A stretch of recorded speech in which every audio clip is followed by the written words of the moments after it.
Hello guys, कैसे हैं आप सब। आई होप आप सब ठीक होंगे। तो I Alka from Physichem, we are discussing chemical bonding. This video is part 3 video. Because कुछ बच्चे कह रहे थे कि मैम कुछ कुछ टॉपिक्स जो है वो नहीं समझ आ रहे हैं, तो इसलिए वेरी स्लो में ये फर्स्ट चैप्टर जो है स्टार्ट किया है। तो फर्स्ट सेकंड पार्ट आप गो थ्रू कर लीजिए इस पार्ट को देखने से पहले।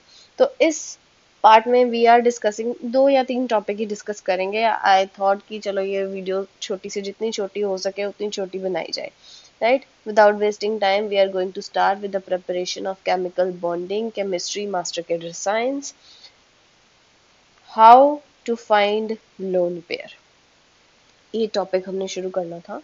इससे पहले मैं आपको बताऊं कि हमारे पास जितने भी बॉन्ड्स बनते हैं, फॉर एग्जांपल BF3 हम लेके चलते हैं, राइट। BF3 में बोरोन लिया, ये देखिए ये 3 बनाया। सपोज कर लो, ज्योमेट्रीज आगे डिस्कस करते हैं।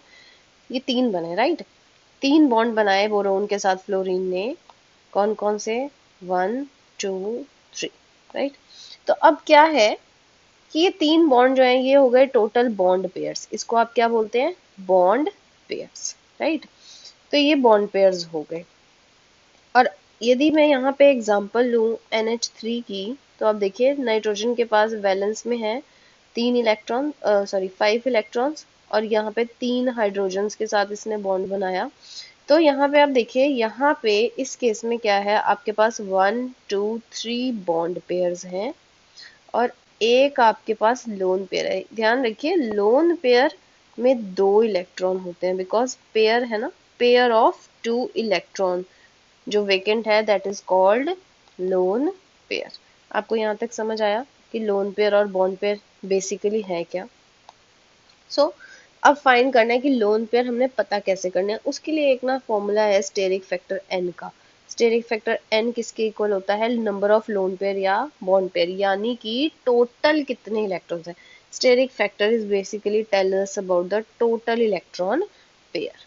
स्टेरिक फैक्टर क्या बताता है कि टोटल इलेक्ट्रॉन पेयर का है। अब फॉर एग्जांपल वही NH3 की अगर एग्जांपल उठाऊं, तो आप देखिए नाइट्रोजन के ऊपर 1 2 लोन पेयर्स, एक लोन पेयर है और 3 बॉन्ड पेयर है, राइट।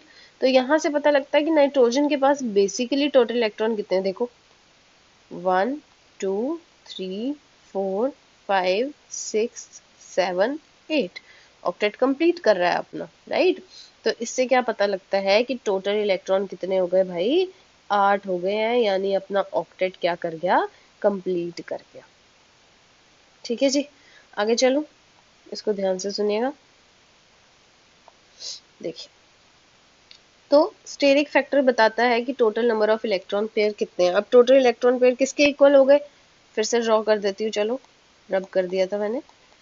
तो टोटल इलेक्ट्रॉन पेयर किसके इक्वल हुआ? कितना लोन पेयर था प्लस कितने बॉन्ड पेयर्स थे। तो इसे क्या बोलते हैं आप? अपना स्टेरिक फैक्टर। तो फॉर्मूला अगर देखा जाए तो steric factor n is equals to half of, formula to find steric factor वैसे किसके इक्वल होता है? Number of lone pair plus number of bond pairs, right. तो अब बात करते हैं, चलिए, तो अब बात करते हैं स्टेरिक फैक्टर n किसका फॉर्मूला है? Half of number of valence में कितने इलेक्ट्रॉन है प्लस बॉन्ड पेयर कितने हैं प्लस माइनस सेंट्रल एटम के ऊपर चार्ज कितना है। फिर से दोबारा बात करते हैं कि स्टेरिक फैक्टर n फाइंड करने का फॉर्मूला। सबसे पहले तो स्टेरिक फैक्टर किसके इक्वल है? नंबर ऑफ लोन पेयर और नंबर ऑफ बॉन्ड पेयर, यानी total bond pair lone pair कितने हैं, दोनों को मिला के क्या बनता है? आपका स्टेरिक फैक्टर बनता है, यानी टोटल इलेक्ट्रॉन बनते हैं। अब मैं आपसे कहूँ कि आपने फाइंड करना है, आपको नहीं पता कि टोटल इलेक्ट्रॉन कितने हैं, तो आप कैसे फाइंड करेंगे? आप फॉर्मूला लगाएंगे हाफ ऑफ कितने वैलेंस इलेक्ट्रॉन है सेंट्रल एटम के पास प्लस बॉन्ड पेयर कितने बनाए प्लस चार्ज। इसको थोड़ा सा और डिस्क्राइब करने के एक एग्जांपल उठा लेती हूँ, देखिए जरा।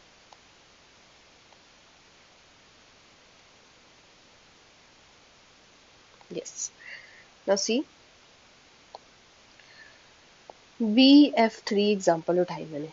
n स्टेरिक फैक्टर फाइंड करना है, half of central atom is boron, boron की Z होता है 5, तो 2 3 वैलेंस में कितने इलेक्ट्रॉन बोरोन के? 3, प्लस उसके बॉन्ड पेयर कितने बनाइए यहाँ पे? F F F. कितने बॉन्ड पेयर हुए? 1 2 3, जो बॉन्डिंग में पार्टिसिपेट किए 3। 3 + 3 6/2 इज इक्वल्स टू 3। ये इसका क्या बन गया? Steric factor. अब स्टेरिक फैक्टर किसके इक्वल था? Lone pair minus bond pair, right. अब स्टेरिक फैक्टर आ गया 3, लोन पेयर आपने निकालने हैं, बॉन्ड पेयर कितने हैं भाई इसके पास? 3 है, 3 है ना।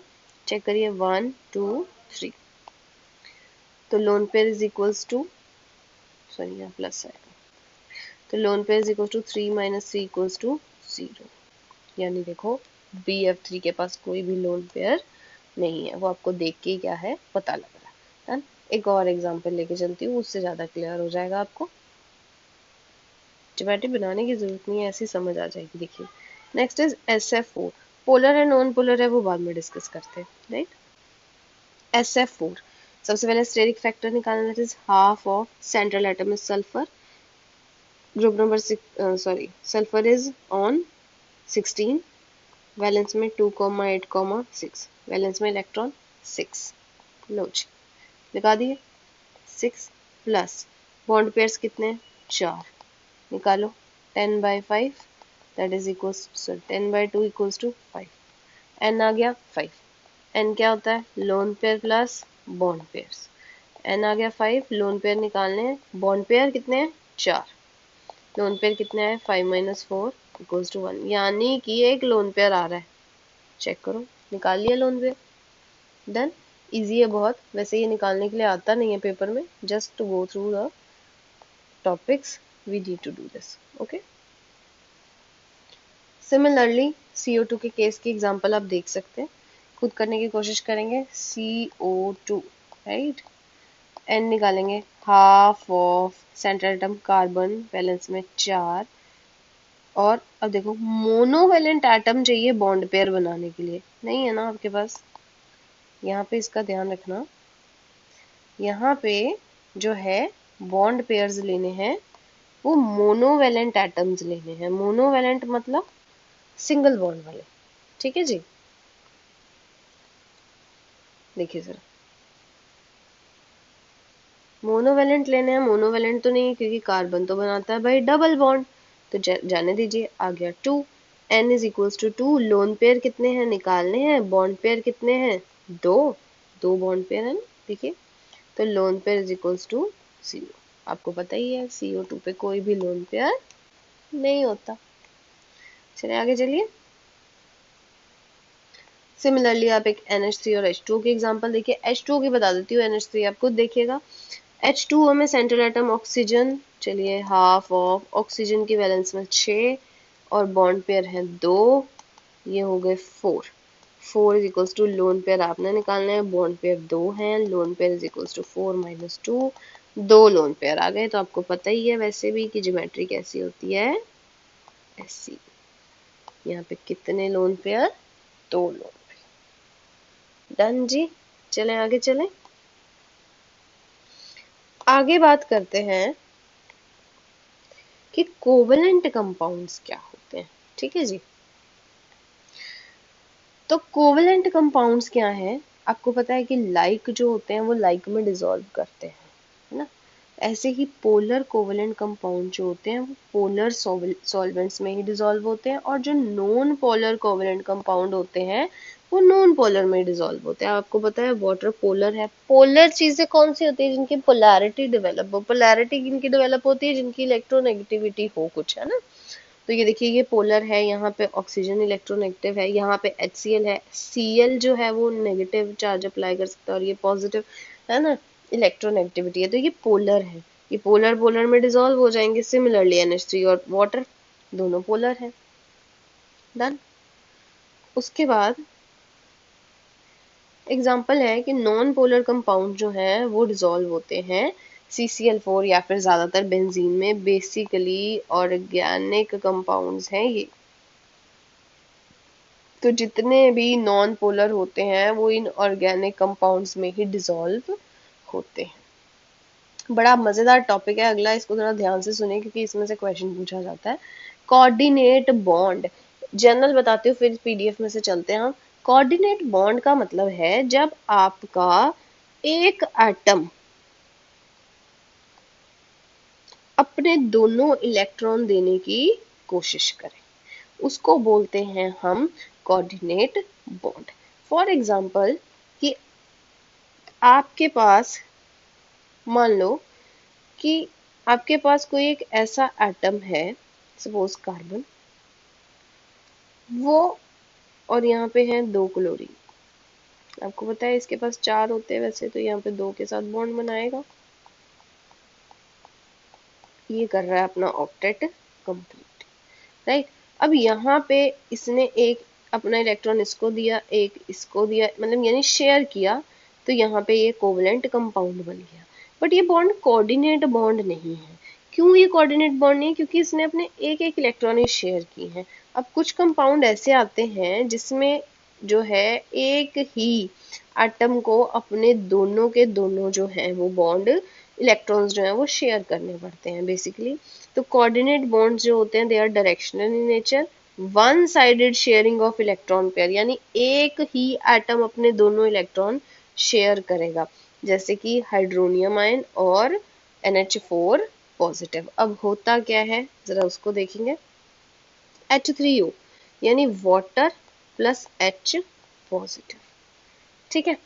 इसी को मिला के तो बनता है ना हमारा hydronium ion. This is called hydronium ion. क्यों इसको इलेक्ट्रॉन सॉरी कोऑर्डिनेट बॉन्ड में जो है कंसिडर किया गया? यहाँ देखिए जरा, अभी आपको मैंने ऊपर बताया है कि इसके बेचारे के पास ना 2 लोन पेयर होते हैं। अब एक H पॉजिटिव आया, कहता भाई मैंने तेरे साथ जुड़ना है। अब वो कहता है तूने अगर मेरे पास जुड़ना है तो तेरे पास तो भाई पहले से ही पॉजिटिव चार्ज है, यानी तू तो खाली हुआ बैठा है, क्योंकि आपको पता है हाइड्रोजन के पास एक ही इलेक्ट्रॉन होता है। जब हाइड्रोजन के पास एक ही इलेक्ट्रॉन होता है, वो भी वो दे चुका है किसी को और पॉजिटिव चार्ज एक्वायर करके बैठ गया है, तो कहता भाई तू मेरे साथ जुड़ेगा कैसे?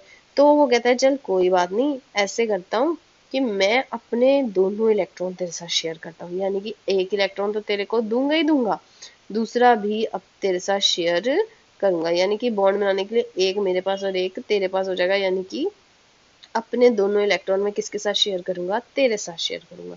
जैसे ही वो ये डिसाइड करता है तो तब ही हमारे पास किसकी फॉर्मेशन हो जाती है? H3O positive, 1 2 3 hydrogen, oxygen. अब क्या था, क्योंकि ये देखो अच्छा है ना ऑक्सीजन, इसने अपने दोनों इलेक्ट्रॉन शेयर कर दिए, तो टोटल चार्ज कौन सा आएगा? पॉजिटिव। काम तो अच्छा ही किया ना भाई, बुरा काम थोड़ी किया कोई इलेक्ट्रॉन शेयर करके, तो इसीलिए चार्ज कौन सा आएगा? पॉजिटिव आएगा। डन। तो इसीलिए ये स्ट्रक्चर बनता है आपका हाइड्रोनियम आयन का। देखो लास्ट में ये बेचारे 2 इलेक्ट्रॉन जो है ये अकेले रह जाते हैं, तो ये अकेले इलेक्ट्रॉन यहाँ पे रह गए। डन। आगे चले, एक एग्जांपल इसकी और ले लेते हैं भाई। एग्जांपल बड़ी मजेदार है। Again it is NH4 positive. होता क्या है, वही चीज है, देखो अमोनिया NH3, उसके साथ फिर H positive. H positive is भूखा नंगा है बिल्कुल, कुछ नहीं है इसके पास, पॉजिटिव चार्ज लेके घूम रहा है। अब आपको तो पता ही है अमोनिया के पास एक लोन पेयर इलेक्ट्रॉन होता है, बड़ा दयालु है, अपने दोनों के दोनों इलेक्ट्रॉन्स के साथ शेयर करेगा। काम अच्छा किया भाई ने, इसलिए चार्ज पॉजिटिव आ जाएगा और बनाएगा क्या? Ammonium NH4 positive. डन है जी, ओके। आगे चले, चलिए। सिमिलरली आप देख सकते हो NH3 और BF3 अगर प्लस कर दिए जाए, अब इसके पास तो भाई के पास बहुत मशहूर हो गया है, एक इलेक्ट्रॉन पेयर है, क्योंकि नाइट्रोजन के पास तो वैलेंस में 5 होते हैं ना, तो अब 5 में से 3 तो ये हाइड्रोजन के साथ शेयर कर चुका है, एक लोन पेयर लेके घूम रहा है। अब घूम रहा है तो BF3 कहता बोरोन, बोरोन भाई इज 2,3, 3 ही इलेक्ट्रॉन वैलेंस में और तीनों शेयर कर रखे हैं इसने फ्लोरीन के साथ फिलहाल के लिए। तो क्या कहता है, कोई बात नहीं भाई मैं तेरे को अपने दोनों इलेक्ट्रॉन शेयर कर देता हूँ, ये बोलता है। चलो जी, कहता ठीक है, ये देखो ये दोनों इलेक्ट्रॉन इसके साथ शेयर करके बॉन्ड बनाता है। दिस इज कॉल्ड, कौन सा है ये? आपका कोऑर्डिनेट बॉन्ड। लगता है मुझे यहाँ तक आपको क्लियर है ना? Next is octet rule, Lewis Kossel rule. ठीक है जी। ऑक्टेट मतलब होता है 8 इलेक्ट्रॉन, ऑक्ट 8, 8 इलेक्ट्रॉन शेल में पूरे करना, उसको बोलते हो ऑक्टेट। यानी बाहर का जो आपका शेल है, न्यूक्लियस शेल 2, यहाँ पे आते 8। यहाँ इस बाहर वाले शेल में 8 इलेक्ट्रॉन पूरे करने का काम जो है, this is called octet group. Valence shell electron are the ones which participate in the bond formation. बहुत अच्छे से पता है आपको। एग्जाम्पल नाइट्रोजन की ले लो, नंबर होता है 7 भाई का, 2,5, वैलेंस में 5, आपको बताया था 5 इलेक्ट्रॉन जो है पार्टिसिपेट करते हैं। वही कह रहे हैं, जो वैलेंस शेल में इलेक्ट्रॉन होते हैं सिर्फ वही पार्टिसिपेट करते हैं आपकी बॉन्ड फॉर्मेशन में। तो अगर वैलेंस शेल में 8 इलेक्ट्रॉन आ जाए, कहता अगर वैलेंस शेल में 8 इलेक्ट्रॉन आ जाए, वो स्टेबल कहलाता है। क्या कहलाता है? स्टेबल कहलाता है। डन। अब आपके पास दो तरह की स्पीशीज आती है, बड़े ध्यान से सुनना। एक होती है हाइपोवैलेंट, एक होती है हाइपरवैलेंट। थोड़ा सा यहीं पे बता देती हूँ, जो आपकी हाइपो होती है ना, ये डेफिशिएंट होती है, डेफिशिएंट स्पीशीज। और जो हाइपर होती है ना, ये इलेक्ट्रॉन रिच होती है, रिची रिच। डन। तो इलेक्ट्रॉन डेफिशिएंट स्पीशीज, 8 से कम इलेक्ट्रॉन है तो हाइपोवैलेंट कहलाएगा, 8 से ज्यादा इलेक्ट्रॉन है तो हाइपरवैलेंट कहलाएगा। Electron deficient species in which 6 electron are present around the central atom और less than 8 electrons are present. For example BF3। Count करो भाई, देखो ध्यान से। बोरोन ने 3 बनाए हैं, 1 2 3 4 5 6, 6 इलेक्ट्रॉन है भाई के पास। BeCl2 में देखो 1 2 3 4, 4 इलेक्ट्रॉन है भाई के पास। एल्यूमिनियम में 1 2 3 4 5 6, 6 इलेक्ट्रॉन है। ये सारी की सारी स्पीशीज कैसी बनी हुई हैं? हाइपोवैलेंट स्पीशीज, इलेक्ट्रॉन डेफिशिएंट स्पीशीज। आगे चलो। नोट दिया हुआ है कि जितनी भी आपकी हाइपोवैलेंट होती है ना, यानी कि electron rich species, can also act as Lewis acid. Basically यहाँ से याद रखना, जो एक्सेप्टर्स होते हैं ना, इलेक्ट्रॉन के एक्सेप्टर्स होते हैं, ये कोऑर्डिनेट बॉन्ड के साथ है कि जो एक्सेप्टर्स होते हैं वो एसिड कहलाते हैं। इसको मैं ना यहाँ समराइज कर देती हूँ, वेट करो। बेसिकली क्या था, यहाँ देख लेते हैं।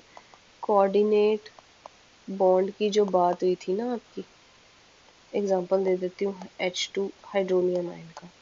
हाइड्रोनियम आयन में क्या था, H2O प्लस साथ में H पॉजिटिव था। तो बेसिकली क्या किया, हुआ क्या था यहाँ पे भाई के साथ, भाई के साथ हुआ ये था कि इसने, भाई ने अपने दोनों इलेक्ट्रॉन इसको दे दिए थे। जब ये वाला कोऑर्डिनेट बॉन्ड बनाया था तो it will form as, sorry, तो इसने भाई ने, yes, जब ये बॉन्ड बनाया था तो ये बन गया था भाई ऐसा। ये देखो भाई, ये भाई कुछ ऐसा बन गया था। तो ये बॉन्ड जो बना था, ये तो आपका कोऑर्डिनेट बॉन्ड बना था। तो यहाँ से मैं सिर्फ आपको इतना बताना चाहती हूँ कि क्योंकि ऑक्सीजन भाई ने अपने दोनों इलेक्ट्रॉन इसको दिए थे, तो ये डोनेटर था, तो लुईस बेस की तरह एक्ट करेगा। तो जो डोनेट करते हैं वो लुईस बेस कहलाते हैं। और क्योंकि ये भाई एक्सेप्टर था, तो एक्सेप्टर, ए से याद रखना, ज्यादा दिमाग लगाने की जरूरत नहीं है, एसिड कहलाते हैं, लुईस एसिड कहलाते हैं। डन। इतना तो क्लियर है भाई। ये तो बहुत इजी कॉन्सेप्ट था। बेसिकली जो एक्सेप्टर हैं वो एसिड कहलाएंगे और जो डोनेटर हैं वो बेस कहलाएंगे। चलो फटाफट देख लेते हैं इसको भी एक बार कि क्या कह रहा है। देखो भाई क्या कह रहा है, इलेक्ट्रॉन रिच स्पीशीज जो है, these act as Lewis acid. यानी कि ये देखो, ये अपना इलेक्ट्रॉन दे रही है, PF6 बना रही है। डन। अब देखिए, if central atom has more than 8 electron, this is called hypervalent. Hypervalent है, इलेक्ट्रॉन रिच है तो लुईस बेस है। अब ऊपर भी तो यही हुआ था, कहोगे मैम आपने ऊपर बोला डोनेट करने वाले रिच के कौन से हैं भाई, ये देख लो भाई, ये इलेक्ट्रॉन रिच है ना, तभी तो अपना इलेक्ट्रॉन दे रहा था। ये इलेक्ट्रॉन रिच था, रिच वाले क्या है, बेस है। डन। और जो डेफिशिएंट है वो क्या है, एसिड। डन। चलें आगे चलें। चलो बस यहाँ पे थोड़ा सा समराइज करते हैं इसको, फिर खत्म करते हैं, बाकी हम नेक्स्ट क्लास में करेंगे। डन, थोड़ा सा टॉपिक है, ये देख लेना आप जरा, साथ साथ एग्जांपल भी करा दिए so that it will be easy for you to understand. इसी तरह के क्वेश्चंस भी आएंगे, जल्दी हम डिस्कस करेंगे। अगर तो सेंट्रल एटम के पास मोर देन 8 इलेक्ट्रॉन है तो भाई वो हाइपर वैलेंट कहलाएगा, और हाइपर वैलेंट है मतलब कि इलेक्ट्रॉन रिच है तो लुईस बेस कहलाएगा। अब जैसे कि PCl5 की एग्जांपल ही देखो, 1 2 3 4 5 6 7 8 9 10, 10 इलेक्ट्रॉन है, मोर देन 8 है तो हाइपर वैलेंट है। सिमिलरली SF6 की एग्जांपल ली है, 12 इलेक्ट्रॉन आ रहे हैं भाई के पास, 12 इलेक्ट्रॉन है तो भाई क्या बता रहा है कि हम क्या हैं, इलेक्ट्रॉन रिच स्पीशीज है। डन, चलें आगे चलें। चलो देखो भाई, कहते हैं जितने भी एक्सेप्शंस हैं ये देख लेना, थोड़ी सी नोट कर लेना। Done, transition elements, D block के एलिमेंट्स जितने भी होते हैं ये सब वायलेट करते हैं ऑक्टेट रूल, जैसे कि chromium 3 positive, manganese, copper 2 positive. Then electron rich है बट वायलेट करते हैं हमारा ये ऑक्टेट रूल। इसके अलावा जितनी भी ऑड इलेक्ट्रॉन स्पीशीज हैं ये भी वायलेट करती हैं हमारा ऑक्टेट रूल। देख सकते हो एग्जांपल में, NO2 लिया, NO लिया, ClO2 लिया, N7O2 8 + 8 23 इलेक्ट्रॉन ऑड इलेक्ट्रॉन है, NO 7 + 8 15 इलेक्ट्रॉन, ClO2 के निकाले तो 51 इलेक्ट्रॉन।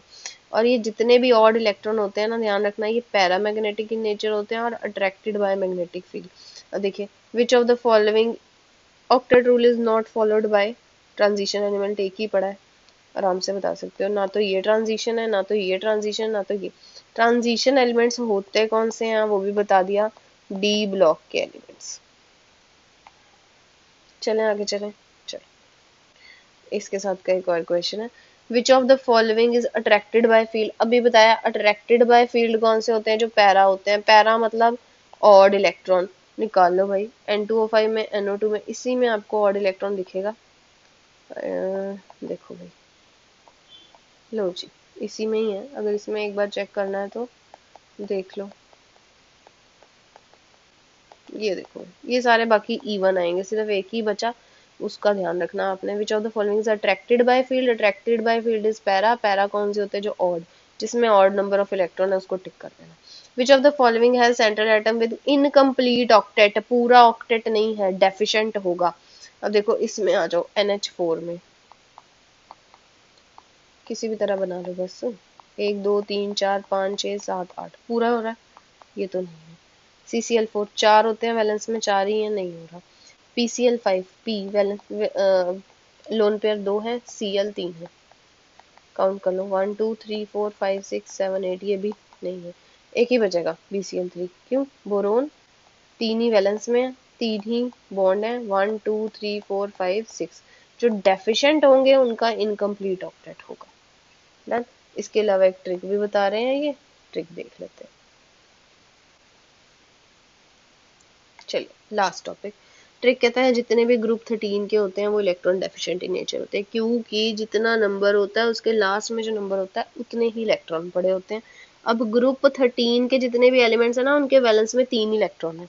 ग्रुप 14 के जितने एलिमेंट्स हैं उसके वैलेंस में 4 इलेक्ट्रॉन है।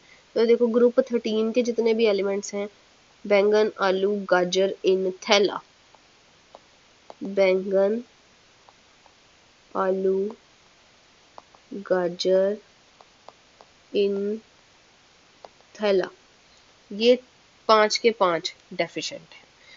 और अब जो डेफिशिएंट हैं, वो मैंने आपको बताया था वो लुईस एसिड है, क्योंकि वो क्या करेंगे, एक्सेप्ट करेंगे। Done, which of the following are repelled by field. मैंने आपको पिछले में बताया कि जो अट्रैक्ट करेंगे वो पैरा होंगे, पैरा होंगे तो ऑड होंगे, रिपेल करेंगे तो डाया होंगे, डाया होंगे तो इवन होंगे। बस इवन, ये देख लो, 7 + 8 करोगे ऑड नंबर है, 7 + 16 करोगे तो ऑड है, 35 + 8 16 करोगे तो ऑड है, एक ही है, 6 + 8 14, जो इवन नंबर आएगा वो इसका आंसर होगा।